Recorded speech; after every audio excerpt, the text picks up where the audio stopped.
Hello, my name is Jared Lewis, 35 years old, and most Saturday mornings you'll find me in the same corner booth at Willow's table with my 7-year-old daughter, Sophie.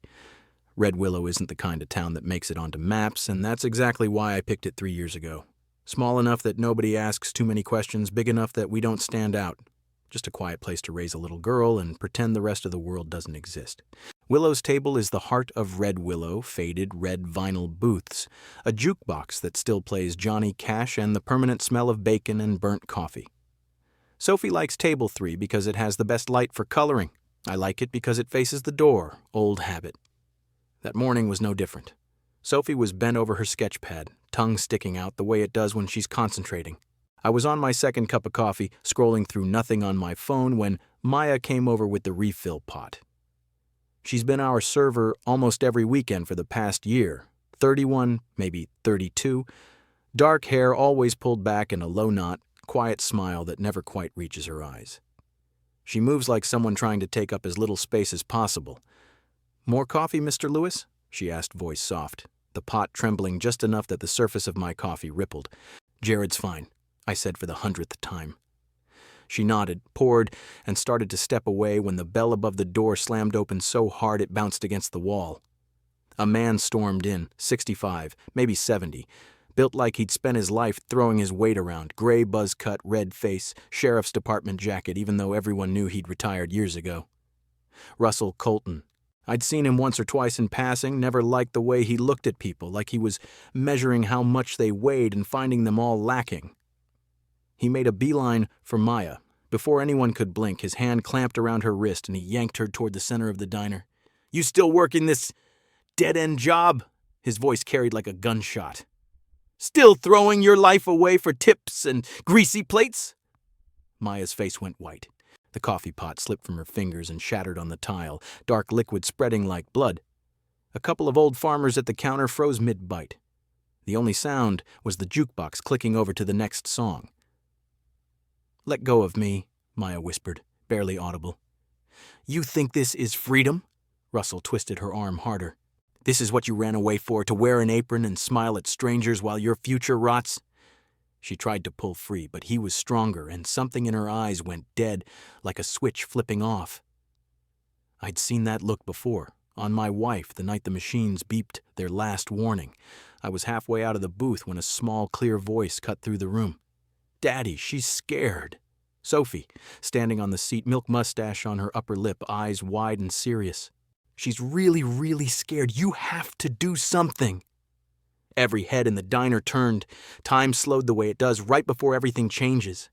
I don't know what made me move, instinct, guilt, Sophie's voice, but I was on my feet and across the floor before I'd made a conscious decision.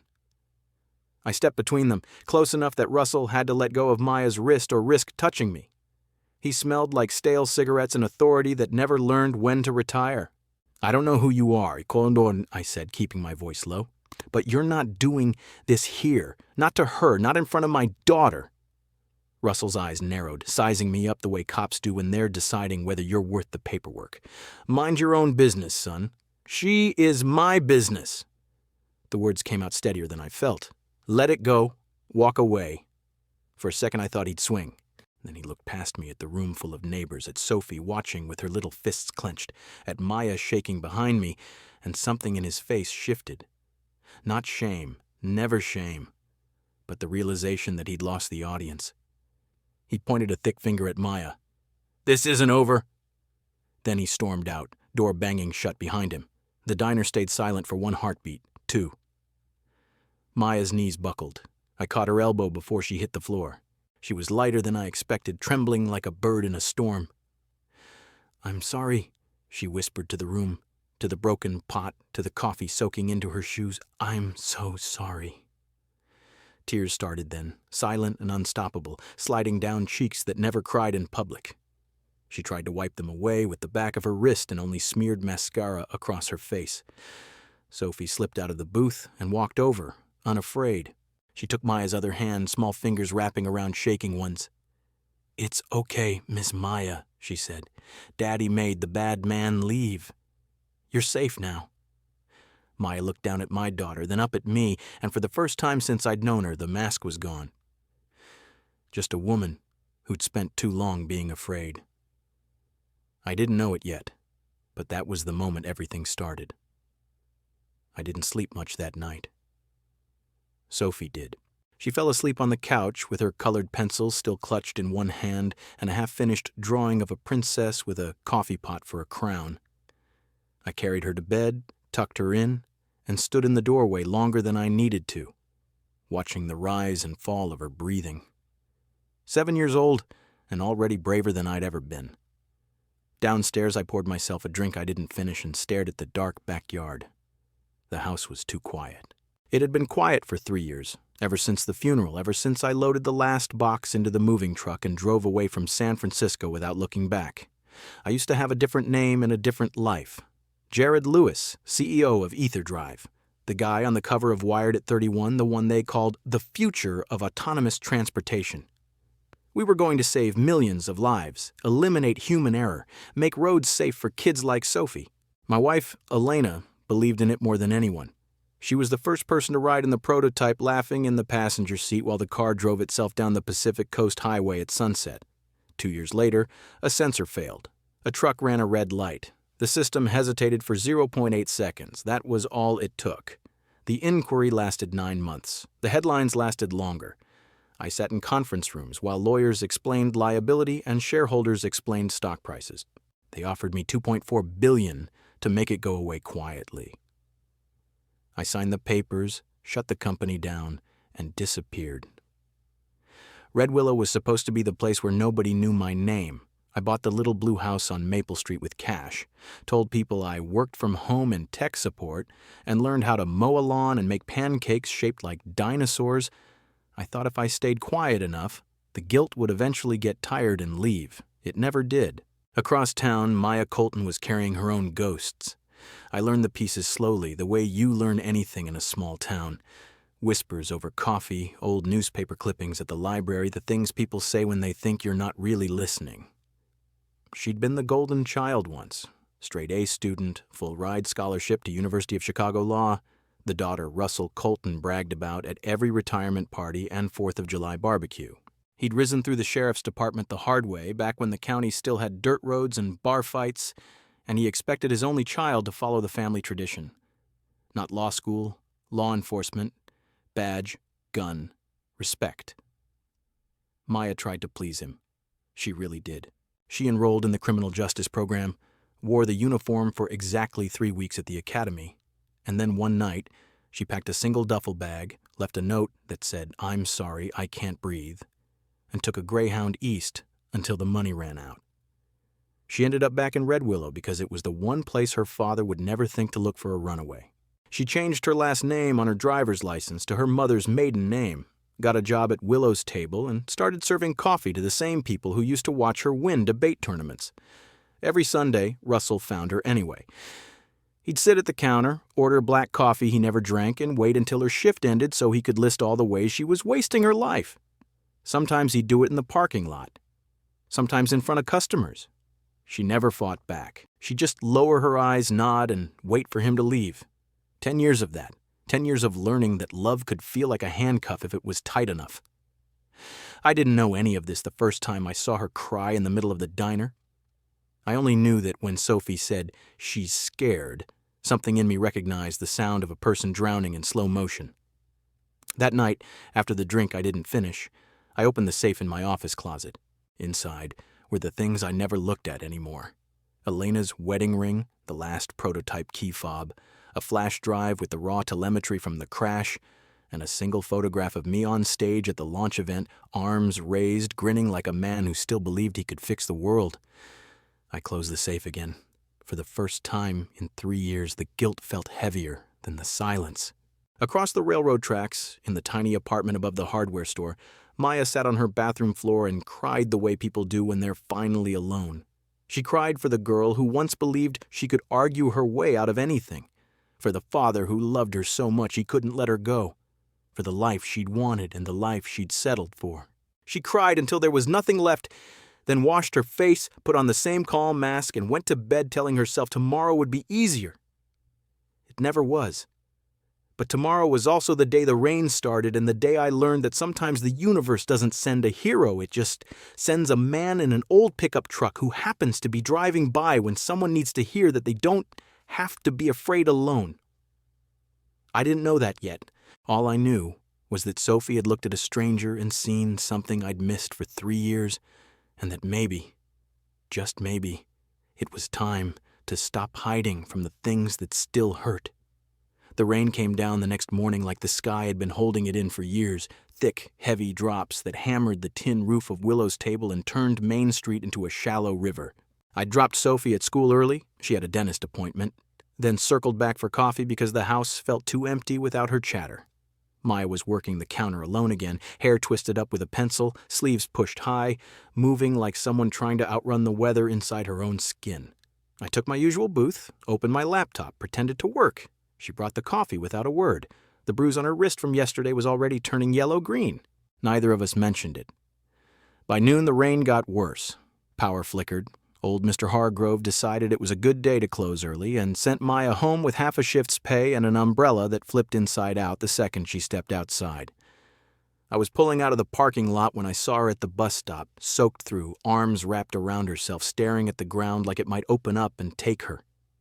The next bus wasn't for 40 minutes, and the shelter leaked like a sieve. I rolled the window down. "Maya!" She looked up, startled, rain streaming off her lashes. "Get in. You're going to catch pneumonia." She hesitated just long enough for the wind to slap another sheet of water across her face. Then she climbed in, dripping on the floor mat, clutching her soaked apron like a shield. Sophie was in the back seat, buckled in and coloring again. She'd insisted on coming with me after the dentist. "I want to see if Miss Maya is okay, Daddy." The second Maya shut the door, Sophie leaned forward between the seats. "Hi, Miss Maya. You look like a drowned kitty." Maya let out a surprised laugh, the first real one I'd ever heard from her. "I feel like one." Sophie studied her for a second, head tilted. "You have a dad, right?" Maya's smile faltered. "Yes." "But does he keep you safe? Like Daddy keeps me safe?" The cab went quiet except for the drumming rain and the windshield wipers. Maya stared at her hands. When she spoke, her voice was barely above the engine. "No, sweetheart. Not anymore." Sophie considered this, then nodded like it all made perfect sense. She sat back and returned to her coloring. I kept my eyes on the road. "Where do you live?" "Above the hardware store. It's not far." It was 7 miles. In this weather, it might as well have been 70. We drove in silence for a minute. Then Maya said so softly I almost missed it, "I always thought someone would come." When I was 22 and packing that duffel bag, I honestly believed if I just got far enough away, someone would show up and say, "Hey, you don't have to do this alone." She laughed, bitter and tired. "Turns out, 31 looks a lot like 22 when you're still waiting." I turned onto the old river road because it was faster, or maybe because I wasn't ready to let her disappear into that apartment yet. "I'm not here to save you," I said. The words felt clumsy, too big for the cab. "I'm really bad at saving people, but if you ever need someone to stand next to you while you save yourself, I can do that." She looked at me then, really looked, like she was trying to see past the quiet guy in the flannel shirt who ordered coffee black and tipped too much. Sophie piped up from the back. "Daddy's house is warm and we have pizza rolls. You should come eat with us. It's okay if you're wet. We have towels." Maya opened her mouth, probably to say no. "Thank you, I'm fine," the way people do when they're used to being turned away. Instead, she started crying, not loud, not dramatic, just tears sliding down her cheeks while she stared straight ahead. Sophie reached forward and patted her shoulder. "It's okay, Miss Maya. Pizza rolls fix almost everything." I made the turn toward home without asking again. 10 minutes later, we were in my kitchen, Maya wrapped in one of Elena's old cardigans that still hung in the mudroom closet. Sophie had dragged out every towel we owned and was trying to dry Maya's hair like a very serious hairdresser. I put pizza rolls in the oven and pretended not to notice Maya studying the photographs on the fridge, Elena laughing on a beach, Sophie as a newborn, me holding a tiny coffin I never let anyone see. When the oven dinged, we sat at the table like some strange little family. Sophie told Maya about her loose tooth and demonstrated the wobble. Maya listened the way people do when they've forgotten how to be listened to. She ate 3 pizza rolls and part of a fourth before she realized she was hungry. Later, after Sophie fell asleep on the couch mid-sentence, Maya stood at the sink washing the same plate over and over. "I haven't eaten dinner without waiting for the phone to ring in 9 years," she said to the window. I took the plate from her hands and set it in the drainer. "Then stay as long as you need tonight." She dried her hands on a dish towel, slow, deliberate. "You don't even know me. I know you didn't deserve what happened yesterday. That's enough for now." She looked around the warm kitchen, at Sophie curled under a blanket with crayon-stained fingers, at the rain still beating against the windows. "I don't know how to do this," she whispered. "Do what?" "Let someone be kind without waiting for the price." I didn't have an answer for that, so I just handed her a fresh mug of tea and let the rain speak for both of us. Outside, the storm kept pouring. Inside, for the first time in 3 years, the house didn't feel empty. The call came at 2:17 on a Tuesday, right in the middle of Sophie's art class. I was in the garage fixing a neighbor's lawnmower when my phone buzzed against the workbench. "Mr. Lewis, this is Principal Hargrove. We need you at the school. Now." I knew that tone. I'd heard it the day Elena died. I arrived to find Sophie sitting on a bench outside the office, arms crossed, lower lip trembling. She ran to me the second she saw me. "Daddy, they said Miss Maya isn't allowed to come to my school anymore." Inside, Principal Hargrove and the counselor looked like they'd rather be anywhere else. Across from them sat Russell Colton in full retired sheriff mode, arms folded, jaw set, eyes daring anyone to argue. He didn't wait for introductions. "I have concerns about my daughter's mental stability and the influence she may have on children. I've asked that she be kept away from school grounds." I felt the room tilt. "You did what?" "I'm protecting the kids," he said. "She walked out on a promising career, lives alone, works a low-end job. That's not stable." Principal Hargrove cleared his throat. "Mr. Colton provided documentation of past counseling sessions Maya attended after she left the police academy. Sessions her father had forced her into. I knew the story now. Sophie tugged my hand. "Daddy, fix it." I crouched to her level. "Stay with Mrs. Alvarez, okay? Daddy's going to talk to the grown-ups." She nodded, brave as always, and I stepped into the hallway with Russell. The door clicked shut behind us. "You don't get to do this," I said quietly. "This is family business." "She's 31. It stopped being your business the day she turned 18. He took a step closer. "You don't know what it's like to watch your kid throw everything away." "Actually, I do." I pulled out my phone, opened the folder I hadn't touched in 3 years, and turned the screen toward him. The headline from the San Francisco Chronicle filled the display. "Either Drive CEO disappears after wife's death in autonomous crash." His eyes flicked over the photo of me in a $5,000 suit, then back to the man in grease-stained jeans standing in front of him. "That was me," I said. "I built the software that killed my wife. I had more money than God, and it didn't save her. So yeah, I know exactly what it's like to watch someone you love disappear because of choices you made." He opened his mouth, closed it. "I walked away from $2.4 billion because I couldn't live with who I'd become. Maya walked away from your dream because she couldn't breathe in it. There's a difference." I didn't raise my voice. I didn't need to. The hallway was dead silent. "I'm only going to say this once," I continued. "Leave her alone. If you ever show up at her work or home or my daughter's school again, I will make sure every person in this county knows exactly who Jared Lewis used to be and exactly what I'm willing to do to protect the people I care about. Money buys a lot of lawyers, Russell, even in Red Willow." For the first time, he looked old. That night I found Maya at Willow's table after closing, sitting on the back step smoking a cigarette she didn't even like. She was folding her apron into smaller and smaller squares. "I'm quitting tomorrow," she said without looking up. "I'll go somewhere he can't find me. Idaho, maybe Montana. Start over." "No." She finally met my eyes.